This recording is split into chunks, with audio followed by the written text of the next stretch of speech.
Welcome, friends. This is James Corbett of CorbettReport.com, and it is the 22nd day of September 2011 here in Japan. And today I'm honored to be joined on the line by none other than Richard Andrew Grove, the infamous gang leader of TragedyAndHope.com, and also the man behind PeaceRevolution.org, and many other things and projects besides. Richard Andrew Grove, always a pleasure to have you on the program. Thanks for taking the time to talk with us today. Thanks for inviting me back, James. It's a pleasure. All right. Well, it has been quite a while since we've talked, so I'm glad to be doing this. And today we're going to be biting off more than we can chew, I'm sure, in one conversation on the history of corruption in public education. But I guess in order to start setting the groundwork for this, I think it's important to let people know about an exciting new resource on this topic that you're going to be coming out with very shortly, the Ultimate History Lesson, A Weekend with John Taylor Gatto. So perhaps you can tell the listeners a little bit about this project and its history and sort of the details about when it's coming out. Sure. The history on it is that for various reasons that I'll leave out of this direct interview, I've been looking into how the world actually works as opposed to the map they give us in public schools, because I had some experiences go on in my life that let me know that the map that I was given of reality was not indicative of reality. In fact, the map that we had all been given, I found, through public schools actually leads us into these pitfalls and these rabbit holes and all these sort of things. So I've been trying to get to the bottom of it and to figure out how we could have such problems around 9/11 and competency of the investigation thereof, how we could have this ongoing 10-year war without goals really established, let alone war being established, and how there's like a multitude of different subject areas, whether it's our water being poisoned, the air being poisoned, the food being poisoned, all these different things go on. But when you get to the root cause of how does a group of elite managerial class type people pull the wool over the eyes of the general public?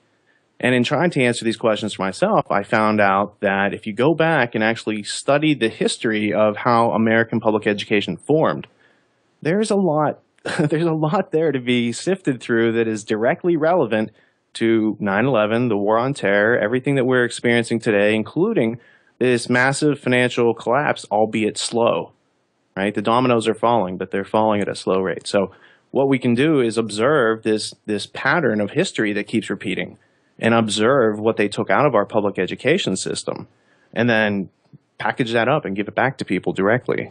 And so that's what I've been working on. That is a noble quest, my friend, because I think looking for the patterns in history is, in some ways, a very simple task, but in some ways it's been taken away from us. It's been put out of our reach, and I certainly hope that that more people are tuned into this and are looking for those patterns in history to find out where we have been in order to figure out where we're going. And I think this resource will be a handy way of doing that. So tell us a little bit about what this will actually physically be.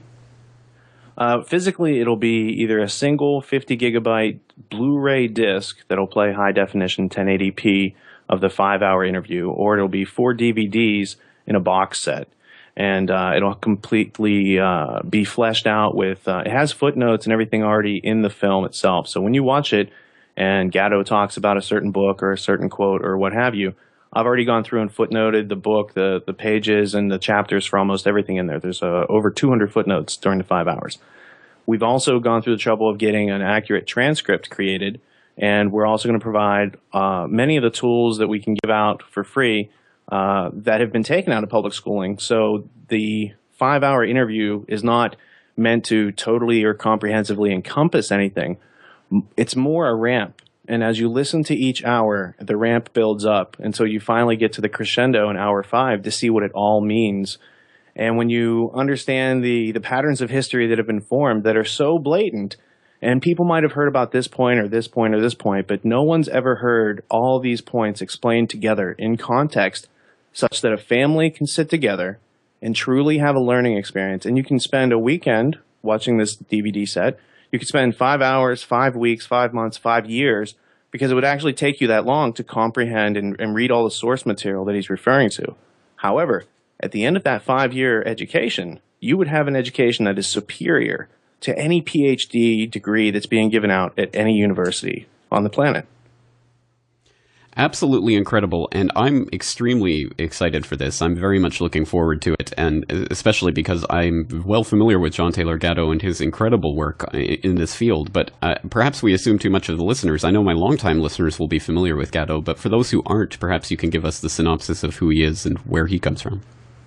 Sure. The title of the project's An Ultimate History Lesson, A Weekend with John Taylor Gatto, and Gatto is he is a school teacher. He's from Western Pennsylvania. I'm from Western Pennsylvania. So I found an affinity for the poetic nature of his writing because he's not just conveying information, but he's doing it in such a poetic fashion that when you look at what he's been able to teach kids in public schools over 28 years, and then how he ended up resigning because he learned that he was being used to hurt children. So he resigns on the op-ed page of the Wall Street Journal. He then goes on to write, I think, 5 or 6 books on the topic of what is our public education system, who designed it, what is its actual purposes, what are the real ways that you get into college, what are colleges really looking for, what's the real way you get a job, what are employers looking for. So he's touched on all these topics because what he noticed was the way the system is set up. Let me make sure I answered your first question. Gatto, to this day, is active. He recently suffered a stroke and is recovering, but he'll be going forward and continuing to speak maybe by next spring or summer is what I've heard.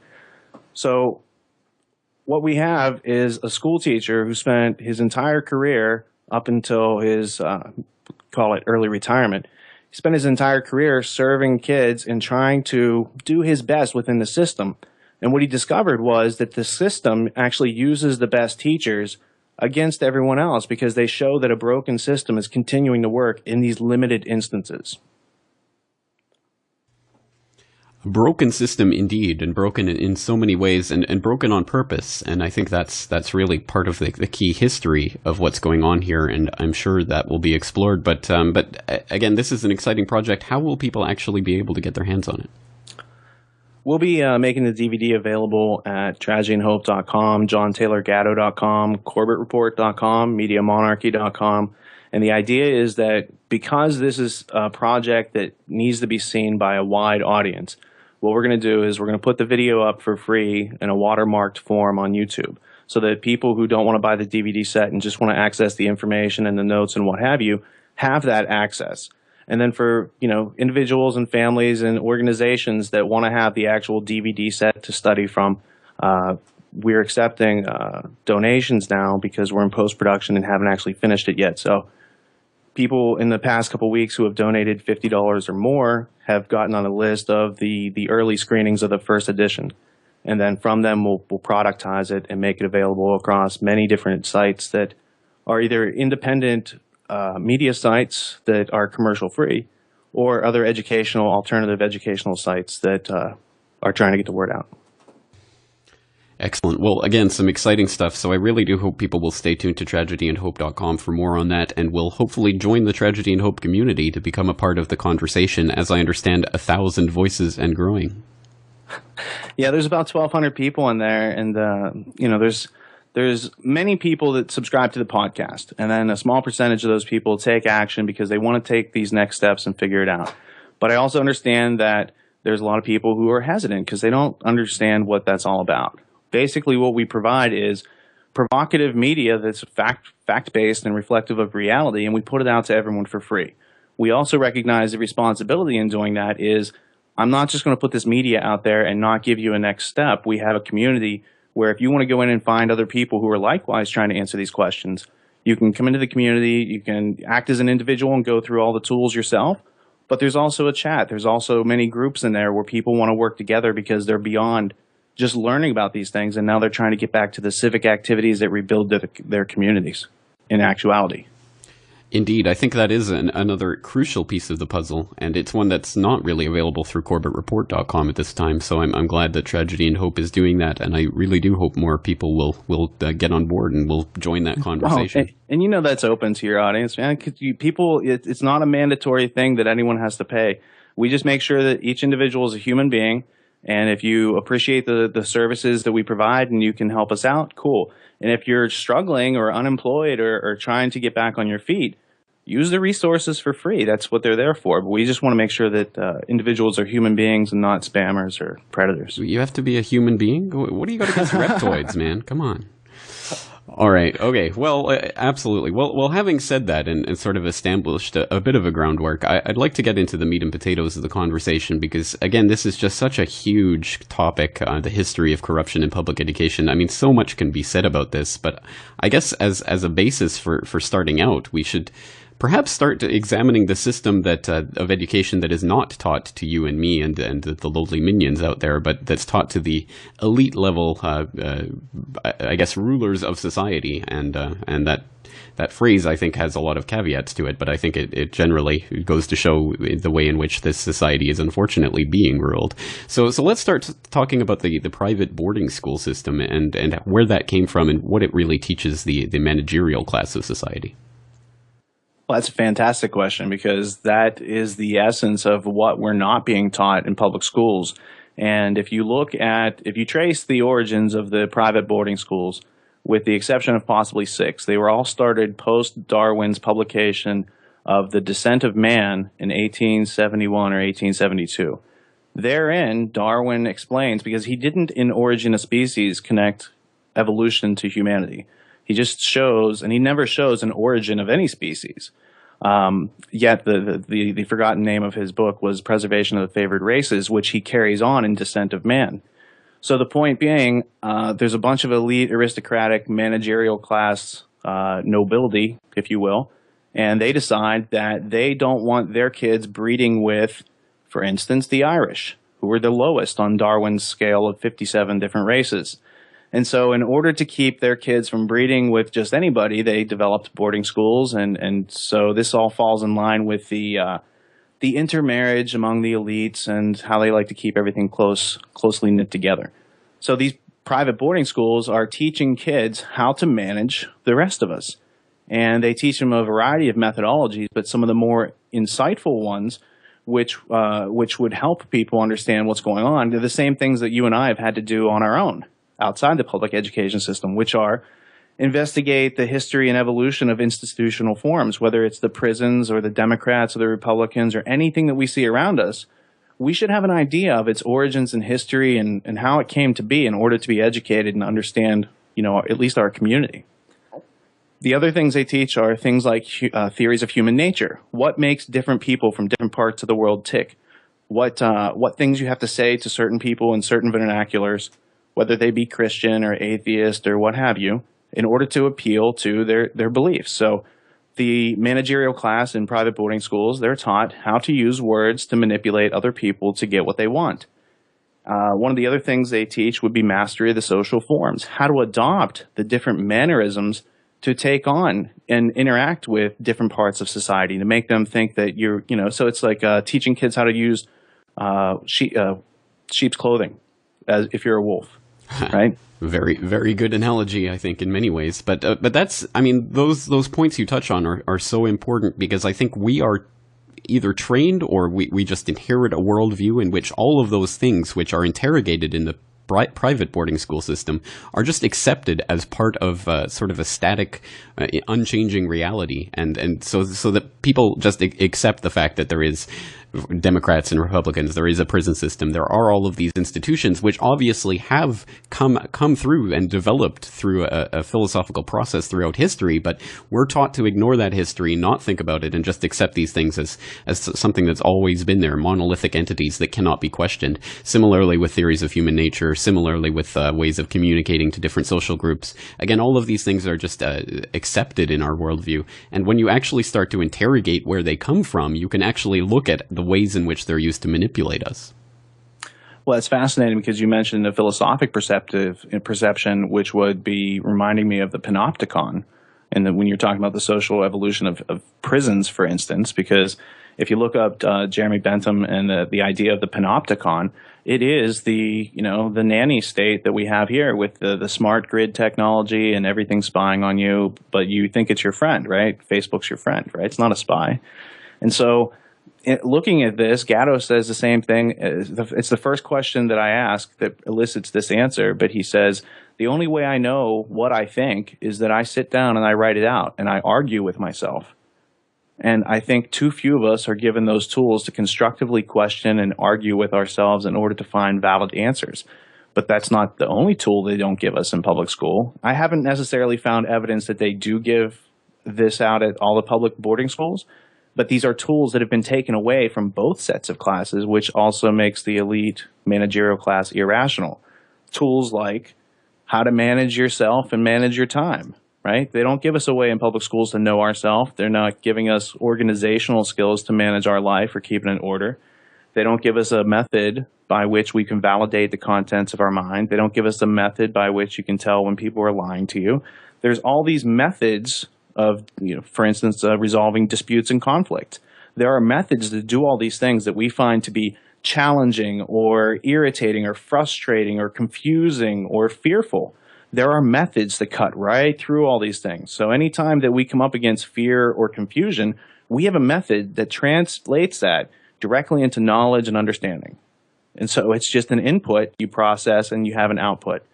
So once you have these tools and methods back, which is what we're bringing out through the Gatto interview set and some other projects we have, once you have these tools and methods back, you have a great serenity and clarity of mind and ability to focus and actually get things done in a practical manner.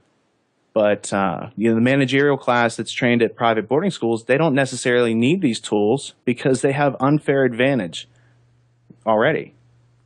That's absolutely right. But I think perhaps instead of thinking of the ruling class, the managerial class as a monolithic entity in and of themselves, I mean, I think there must be different strata within that class, and there are those who are meant to be the mid-level gophers, and perhaps they're not given the same education as the people who are meant to be the real sort of technocrats.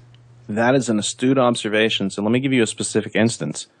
When we met with Jamie Johnson, who's the heir to the Johnson & Johnson family, he's technically a billionaire. When we met with him, he had been educated at NYU, which isn't an Ivy League school. I'm sure he had been to private boarding school, but he looked like a deer in the headlights the entire time I was explaining to him all the layers of evidence in whatever area you want to look around 9/11, the War on Terror, everything going on with that. Your audience is very familiar with this. So when somebody who is supposed to be a lot better off than me and a lot better schooled than me is looking at me like it's the first time they've heard any of this stuff and they really can't believe it, they can't reconcile it, cognitive dissonance is setting in with every fact that I'm setting in front of them because it does not compute. And at that point, I realized it doesn't matter because I'd watched, Jamie's made 2 movies now, Born Rich and The 1%. Back when we had first met with him, I had just seen Born Rich. And there's the Cy Newhouse heir. There's several heirs to family fortunes in that film who have around $1 billion. And all of these kids looked lost and confused.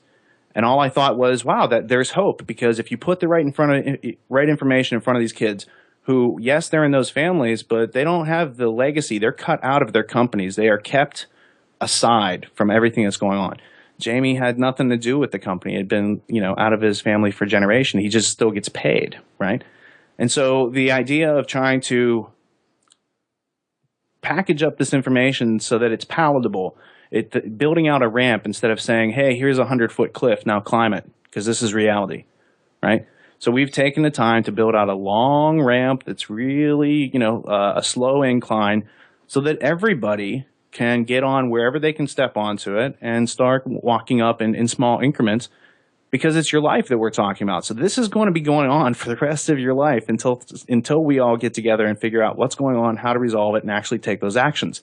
So you got to plan for the long haul. You got to get organized. You have to be serious about this. Otherwise, you're just, you're wasting your time.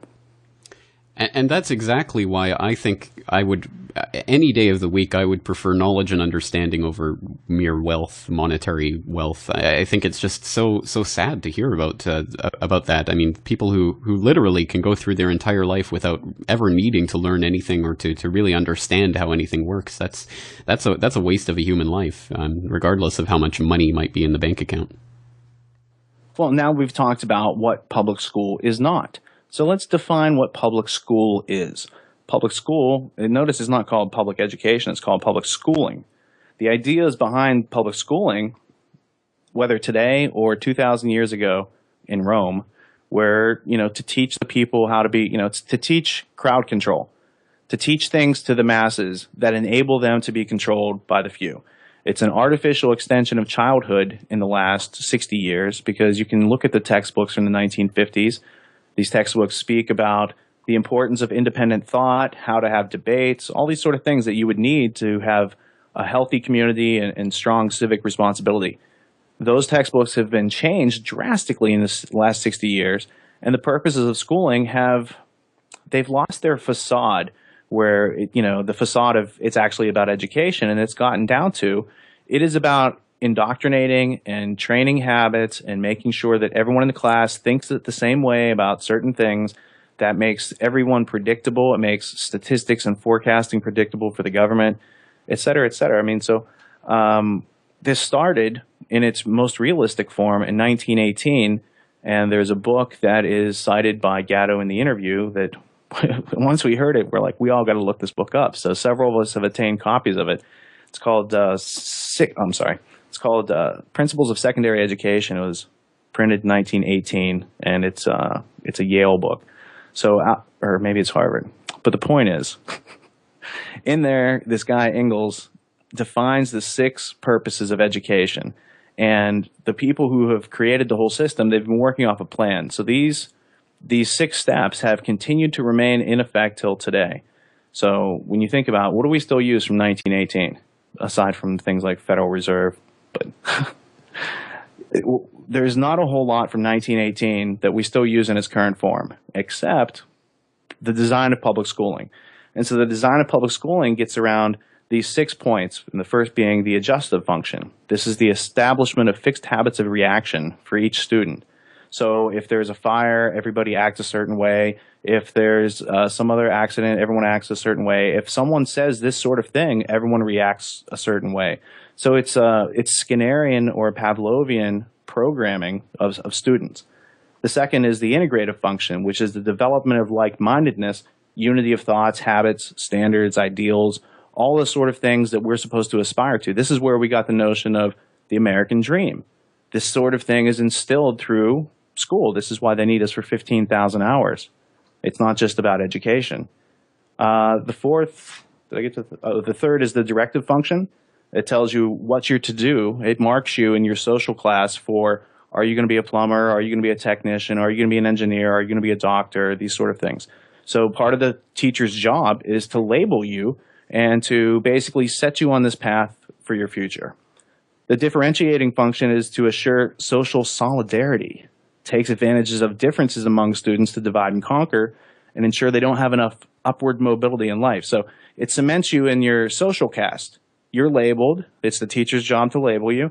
And then you're set in your social caste, and you're not supposed to really be mobile from that, which is the same thing that Darwin says or the Anglican religion says, because these things are all tied together through the phenomenon of schooling. The fifth would be the selective function. This is the elimination of individuals who do not meet the managerial class's criteria for future workers. So if you're a bright, intelligent, curious young person who likes to learn, guess what? You don't really fit in the corporate world. They don't want people with integrity and morals and ethics and standards and, protocols of how to get things done. They don't want that. They want good little worker bees who aren't going to question anything.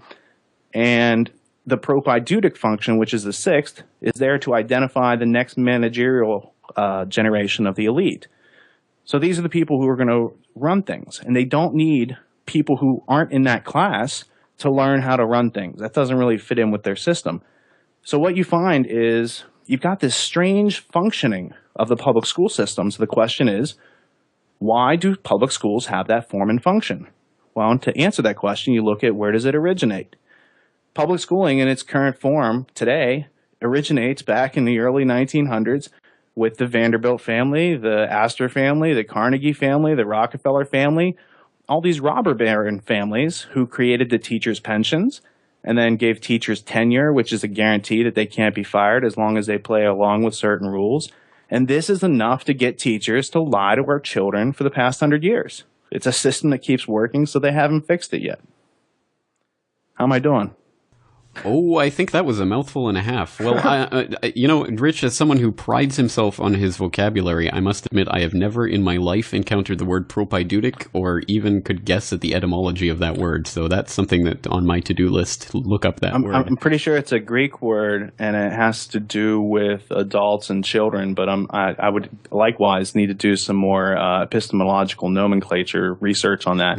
Interesting. Well, the AE kind of gives it away as, I think, a Greek etymology. But anyway, absolutely fascinating stuff. And just my observation on that, as someone who has not only taught in the education system for several years, but actually taught in Japan specifically, I must say that the Japanese do an absolutely marvelous job of those 6 functions and really do follow them to a T. And to me, what that suggests perhaps most interestingly is the way in which the cultural imperialism has really spread this idea out throughout the globe, because having read a fascinating history of some of the historical educators here in Japan, I know that this is very much not the way that education used to function in Japan. So I think there's been a very concerted effort to really introduce this system and to make it part of the system, probably, I imagine, introduced during the period of American administration after the World War II. So absolutely fascinating stuff, and it is spreading out across the globe. And the question really, I guess, is how to stop it.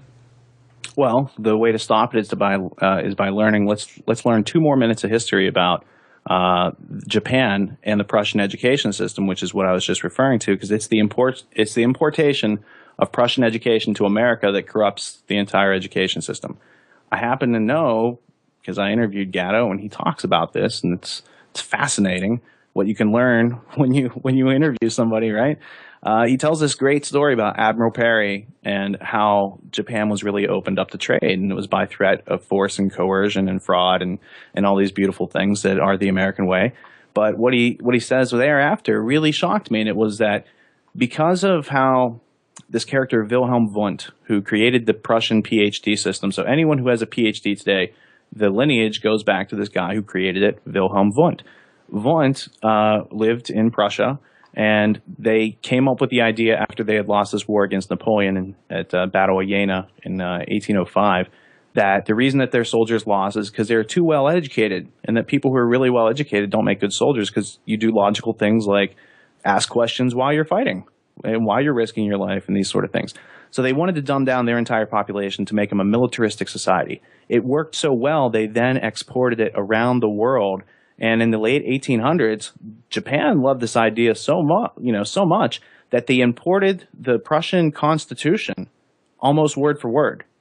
So if you see a Prussian influence in the education system there, it's not alone. It doesn't stop at China either. Gatto said he's been to China 6 times. They keep wanting to they know that they're controlling people like machines, but they want to keep it that way. But they want the people to be more happy as they're being treated. They want them to learn to love their servitude.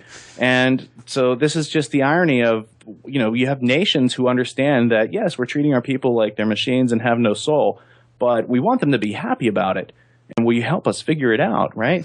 And so it's by learning that history that we can put a stop to it, because it's only when you are not intellectually able to defend yourself or physically able to defend yourself that you get into trouble. The big deal is that most people, you're not fist fighting every day. This isn't, the Wild West. We don't need violence, but we do need intellectual self-defense, because we are being attacked on a cognitive level, bombarded every day, all day.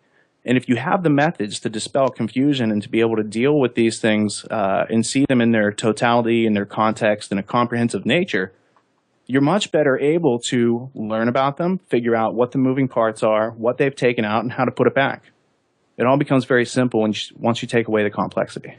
Absolutely. Fascinating stuff. I mean, I must plead ignorance of the history of Japan. I mean, I know about Admiral Perry and the opening up of Japan to outside trade during the Meiji era, but I don't really know about the importation of the Prussian Constitution. But that does certainly make the penny drop in terms of, the formation of the German-Japanese axis back in World War I, World War II. It's absolutely fascinating stuff. So definitely I need to do more self-schooling on that topic. But again, I think it goes to show the exportation of this cultural system that has unfortunately been taken over by a lot of governments that, of course, like to keep their people dumbed down and unquestioning and try to make them happy while they do so. I guess we've touched on this a little bit in terms of who is responsible for public schooling. You pinpointed private schooling origins in Darwin, but how about public schooling? Where does it come from? Who does it come from? What are the philosophical roots of this system? Well, traditionally in civilization, since there have been towns and communities and what have you not, kids were taught at home, usually by their parents, and if not, they had a local teacher. And this was all done informally, non-governmentally. It was done, with form and function in mind. And what you have is that comes up through, the Dark Ages. People were still being taught at home. And up through about 1300, 1400, the first organized public schools appear in Scotland, but only kind of as a function of the Templars' exodus, it seems. What you have then is these schools being put together by communities, so you do have public schooling, but there's no mandate per se. And when you get around to universal, mandated, forced, compulsory schooling, which is what public schools are all around the world, they have truant officers and school taxes and all these other sort of things.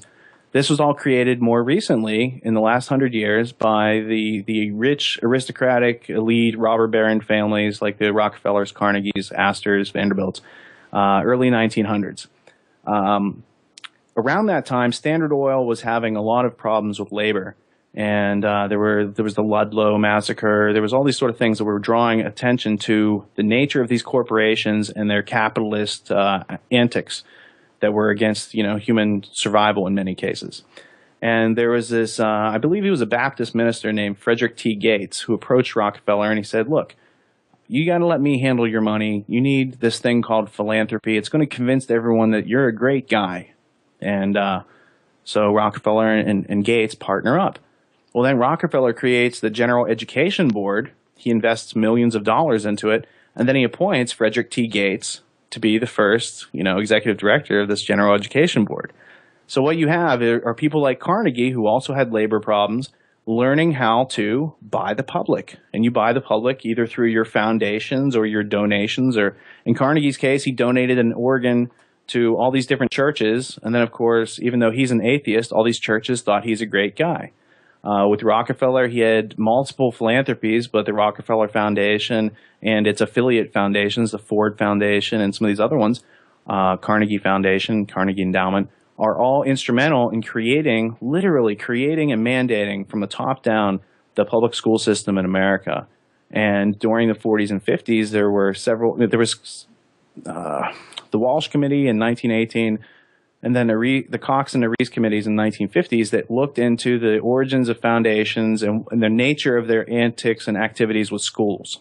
And what they found was the elite, corporations that had created these foundations as proxies were then being used to undermine everything about the American way of life and the Canadian way of life and Japanese way of life by removing and redefining. More importantly, it's a process of redefining their culture. And so when people come in and spend a lot of time with you and take you away from your parents at a young age, you become very, influenced by those people. And especially if you think they're there to help you and to teach and make you learn or help you to learn. But in reality, what you find, their kids are literally stripped of their curiosity, their creativity, their self-reliance, their self-esteem.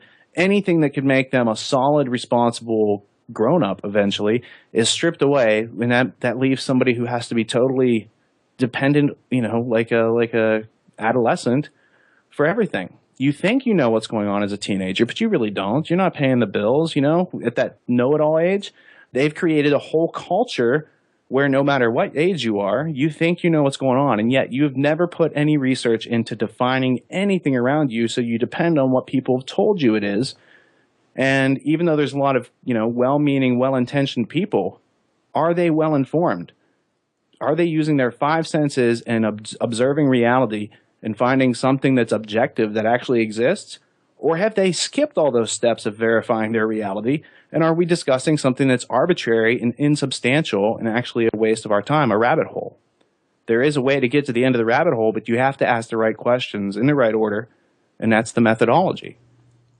Absolutely. Well, I think you bring up an important point of all of this, which is not only that the children are being taught not being taught how to think, but that I think societally, culturally, in terms of our civilization, we've been taught how not to teach. And you bring up the point of historically, most cultures have the concept of parents raising their children and teaching them what they need for survival. And it's amazing to think that we've really managed to strip that away and make that seem like a foreign or strange concept, where it just seems natural to give our children to government agencies to rear and raise and to indoctrinate from the time that they're basically old enough to walk and talk.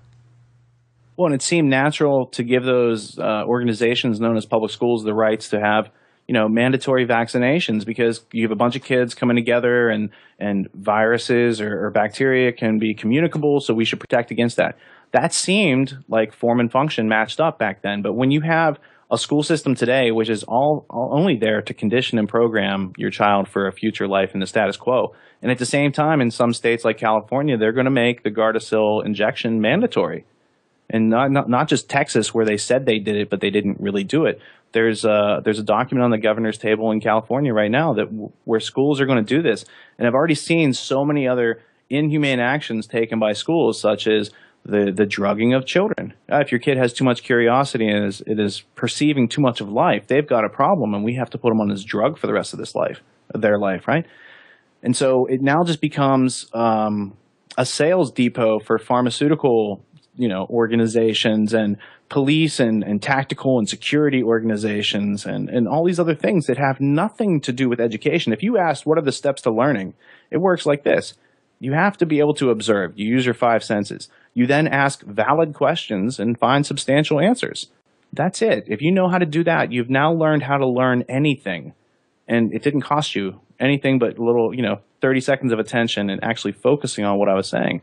But that's the secret. College and public schools and all these things were not created for the purpose that we have all assumed.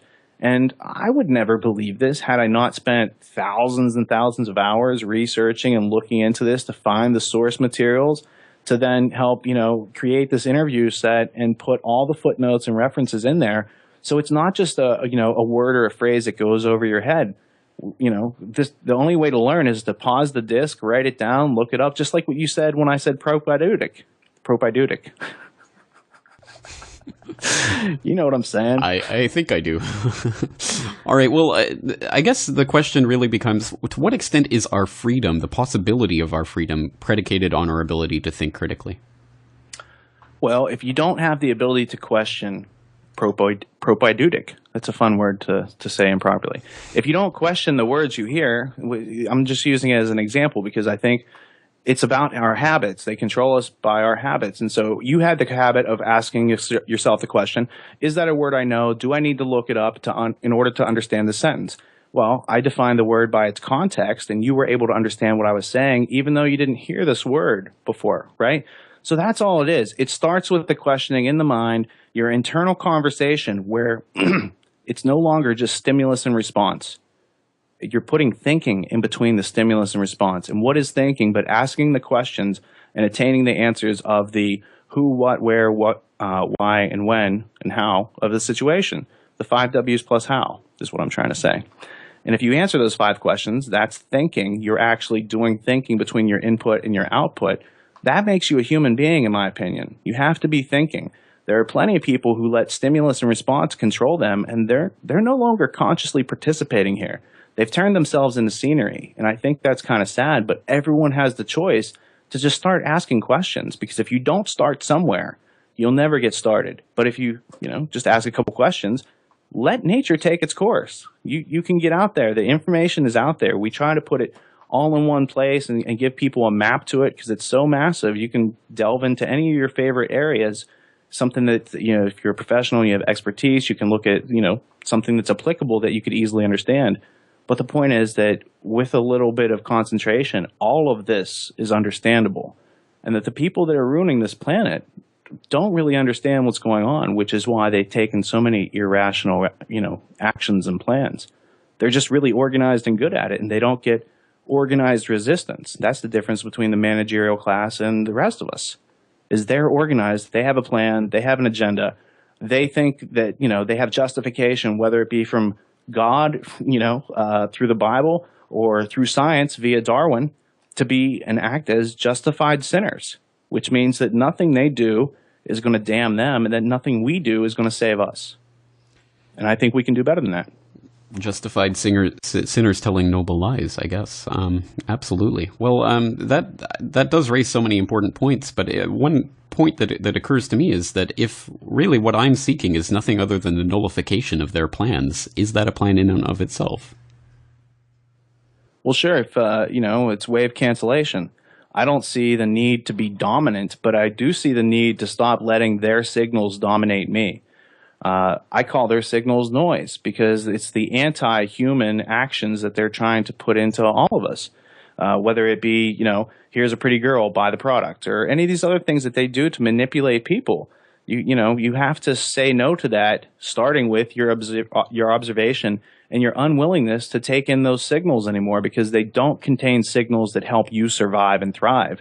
Rather, they're giving you signals that are contradictory to human survival. They're doing all sorts of things that are irrational, and I guess that's why you and I are doing what we do every day, because we see that it's irrational. It doesn't have to be this way, and that if we just put back the pieces that they've taken away, if we give people back their ability to be self-reliant, to think clearly, to get things done that delivers consistent, achievable results, that's it. That's all they had to take away from us to make us incoherent as a nation and as individuals. Indeed. Well, I think you and I are very much on the same page, because to me, again, it comes back to the idea of not wanting to create some sort of overarching system or telling people what to think or anything of that sort, just simply trying to detach people from the system of control that they've tried to set up and engineer for us. And I think obviously learning how to learn is an absolutely crucial step in that. And it's the first step, and there are many steps to come after that. But I think if without that first step, we'll never start the journey. Well, and there's a quote that I find to be poignant when you get to this place where you're trying to understand these sort of concepts. And the quote is, "Between stimulus and response, there is a space. And in that space," I'm continuing on my own now, "in that space is where your freedom comes from, because it's in that space where you make your choices. It's in that space where you ask questions and actually go out and seek some more information, because you don't have enough information yet to make an informed decision." Right? It's in that space where all the freedom comes from. So if we don't take on a process of getting organized, thinking, that's asking questions, and learning, that's answering those questions and noticing the patterns, then there's no hope. But if we do that, there's plenty of hope for individuals to act with self-reliance and be able to not have their actions injure anyone else or infringe upon the volition of others. So as long as we all have the ability to make informed decisions, the volition returns. There's no need for, people talk about anarchy. Anarchy is just the absence or a vacuum of government. It doesn't automatically give the people back self-reliance and critical thinking and these methods of survival and thrival. So, you see a situation like the economy building the way it is, or any of the other things. It's sad. It's kind of gloomy. But the point is, it doesn't have to continue to be that way when these tools, when these solutions, when these methods are so close to getting out there to everybody. All it takes is a little attention on your part to realize the value of it and the nature of it, and then the astuteness to pass it on to others who are, looking for answers and actually trying to participate in this game called life. Tragedy and hope, one might say, as long as one remembered to append .com to that when entering it into an address bar in your browser. Absolutely. You're so good with the puns. I let the noble lie go, but I want to say to your audience that James here in 2007 was talking about Strauss and the noble lie well before, because I've been talking about it for the past couple of years, and I was just humbled to see that you were so far ahead of the curve, and that because it's a very potent idea, the fact that there is this noble lie, that Plato comes up with it, that it's been carried on as a philosophy, that the neocons use it, that the people who did 9/11 subscribe to this, and that the noble lie only works when the audience is so believing And I say, let's just not be so easy to convince. Let's make people actually show us evidence. And I would like to learn something during the process, right? And I think that this would all go on a lot more fluidly once we all realize that we need to have a method to identify that which exists and to dismiss that which doesn't. That makes the whole crime of 9/11 a lot easier to solve when you're not chasing things that don't exist, right? I agree 18,000% with that, and I think absolutely that cuts both ways, because just as people can be fooled and tricked by the establishment, they can be tricked just as easily by the alternative media and people who just don't use their critical thinking when looking at facts, and they can lead you down speculative rabbit holes that go nowhere. And I think people definitely have to have their critical thinking in place and use it as their shield when they're battling their way through this incredible struggle to try to find the truth about anything. And I think too many people just leave the establishment to join the alternative flock, and it's no better really in many senses. And the only way that it's going to get better is for us to notice some of these recurring patterns. So we just talked about Plato and the idea of a noble lie. Let's go 1,000 years ahead in time and look at Johann Fichte. And Johann Pestalozzi and Caspar Lavater, these were all people influential in creating the Prussian education system. Immanuel Kant, and then all these people influenced Hegel. So everyone knows about the Hegelian dialectic. Well, here's all the philosophical influences that gave Hegel his boldness, right? I'm trying to say Hegel more the way it's supposed to be said, so I'm saying Hegel now in case you were questioning that. I wasn't, but I am now. You should, because in the interview said I didn't say Fichte properly. So now forever when people see me say Fichte, they can have a little giggle because I did some learning that day. So Fichte, Pestalozzi, Lavater, Hegel, they all were either in the Illuminati or had Illuminati mentors. Caspar Lavater, who created some of these first kindergarten type experiments in Switzerland, experimenting on homeless children, et cetera, et cetera. These all have Illuminist ties, and the whole agenda of the Illuminati was to take away our tools of learning. That the trivium is not only the Masons' high secret, it's at the end of Morals and Dogma on page 861, it's the royal secret of the Sublime Prince is the 3-4-5 triangle and knowing the trivium, quadrivium, and your five senses. So the highest secrets, that these societies aren't secret, they hold secrets. And what do they hold secret? Useful information that if they withhold from the public gives them almost total control and dominance from an intellectual perspective. They keep us as children and they like to act as adults. And all I'm saying is if we proliferate this information and allow people the opportunity to grow up at their own pace, they don't have to do it in one day, but at least start in the process to develop as a full-blown adult who can have these tools and be confident and self-reliant in reality, instead of based on something that we pay money for at Walmart. Well put. Well put. So yes, the answer to the salvation is not going to come by paying Walmart or paying money in any sense, and that's again one of the false solutions that we're taught. What else? What are some of the things that we've lost from the public's from being subjected to the public schooling system? Well, we've lost our ability to recognize problems when they happen. I mean, we live in a nation of CSI watchers and NCIS type of, law and order crime solving shows where everything's solved in an hour. You see the crime at the beginning of the show, then they solve it by the end of the show. It's very comfortable. Yet our entire nation is not able to recognize when real crimes are going on, how to dismiss these arbitrary false flags that have government, taxpayer money written all over them. So we've lost our ability to observe when things are out of normalcy because we can't recognize normalcy anymore. We've lost our ability to be persistent and self-reliant. We lost methods of intellectual self-defense, how to dispel confusion, how to test reality to see if what we're actually thinking, talking, doing is actually part of reality, or if we're talking about, we might as well be talking about what we had to dream last night, right? Because it doesn't apply to anyone else except it's a subjective experience, right? So if we can move away from subjective experiences, talk about objective experiences, that's where communication can truly start to begin. So we've lost our ability to communicate clearly. We've lost our sense of epistemology, which is a method of acquiring knowledge in the first place. We've had a loss of truth, which can be referred to as solipsism.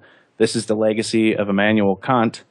And if you look at what happens when you take away objective reality and take away cause and effect, take away consequences of the nature of, natural reality, then you can make anything into the truth and teach it to children, and they don't have any defense because, they're just trusting in their authorities. This, of course, makes everyone reliant on these authorities. We've had a loss of judgment and the ability to make informed choices, partially because we can't recognize what exists. And therefore, we've lost freedom from a number of angles, which results from deleting the thinking between stimulus response. So if we've lost our freedom from that process, let's reverse it. You have thinking between stimulus and response. That equals freedom. Get more individuals practicing freedom in a self-reliant, responsible way where they're not infringing upon the volition of others. Then you have a society that can grow and thrive and be sustainable without any of these crazy corporate, foundational, Al Gore, UN type of things going on that are trying to get into everyone's lives. That's a key point, because I think a lot of the solutions that we inherently just naturally know to be solutions are co-opted and corrupted and are taken over and are basically used by the establishment as ways to lead us down false paths. And again, without our understanding of history and how techniques of manipulation have been used in the past, we'll never be able to escape that cycle. So it sounds like people are in need of a history lesson, an ultimate history lesson, if you will. Yeah, well, they definitely are in need of an ultimate history lesson. Unfortunately, the DVD set that we've created only gets you on their first couple steps. After that, you're going to have to continue taking steps, but I can promise that it's going to be more fun than you thought it was going to be, because there's a lot of interesting people that are also, going on this journey, trying to find the answers to the same questions. You're going to make new friends. You're going to find out new things about life that give you a lot of encouragement and inspiration and the tools that you need to be more successful and to have a more serene mind while you're experiencing all of this new information. So you had just said something there at the end that I wanted to, let me see if I can recapture it. You lost me, James. You had said something there at the end, and I thought that is such a good, you notice the pattern that they redefine our terms. That's it. If you that's such an astute observation that I just had to trip over myself to comment on it for you, because Gatto says during the interview that the way that they've taken over culture after culture after culture after culture is to come in and redefine the everything. So it's called liberty, but really it's tyranny. And so this is what they talked about, whether it's 1984 or Brave New World, Huxley and Orwell. These ideas that were just ideas back then are actually being carried out with success now.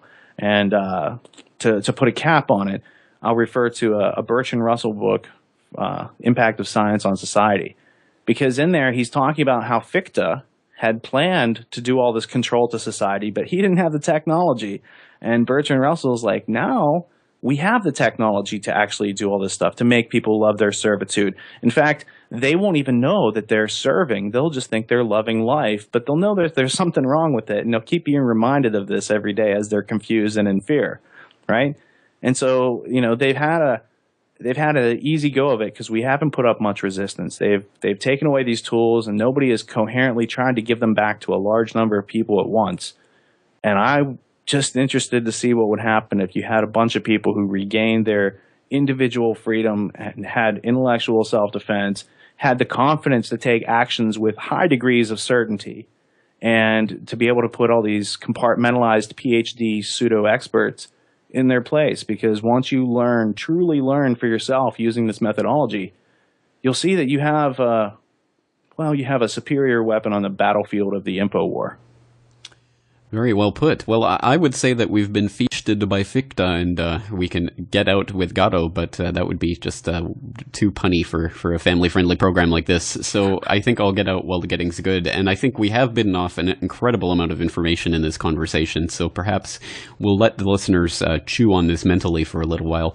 But I guess in wrapping up this conversation, any other points that you wanted to make about this topic?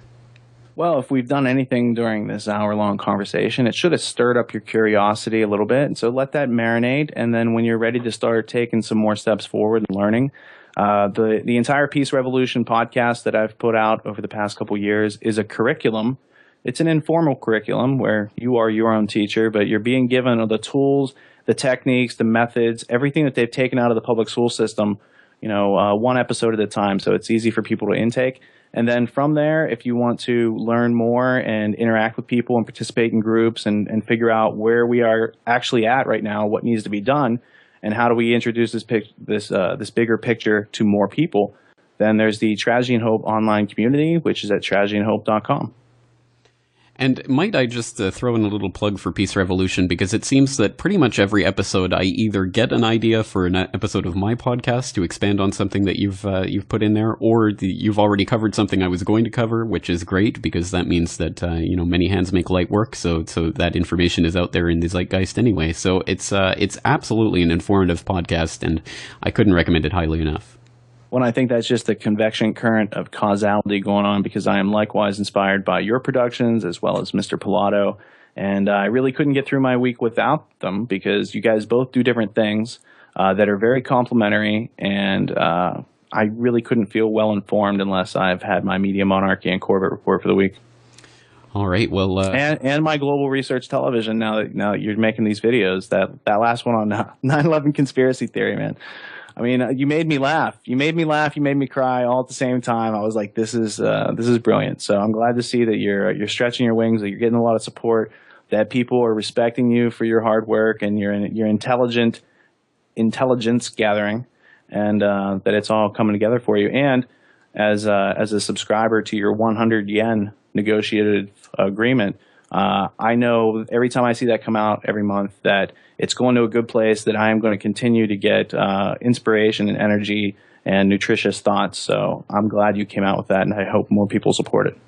Well, I thank you very much for that. And without that, without the support of people like yourself and all the other listeners out there that are doing this, I wouldn't be able to do this in the form that I am, and to keep up with all the the technology and all the stuff that we need to do these types of media enterprises. So, absolutely, thank you to you and to everyone out there who is supporting the Corbett Report, and also Media Monarchy and Peace Revolution and all of the other various independent media that are out there attempting to spread the word about this, and succeeding or failing in various ways, but hopefully just adding to the overall enlightenment of society. And again, it's just a question of educating yourself and helping to educate others once you've learned those first few steps. So it is an incredibly overwhelming process, but we're in it together, and I guess we'll either hang together or we'll hang separate. And unfortunately, that can be taken quite literally. So no, that's a good historic pun to close it down on, because I think you're punned out by now. I think I've given it my best. All right. Well, Richard Andrew Grove, once again, always a pleasure to talk with you, and always an honor to be involved with Tragedy and Hope and all of the things that are going on there. So once again, I hope people will go there and use that as the springboard or a starting point if you haven't done so yet. Anyway, we will leave it there for now. So once again, thank you for taking the time to talk with us today. The feeling is mutual, and thank you everyone for tuning in and not dropping out.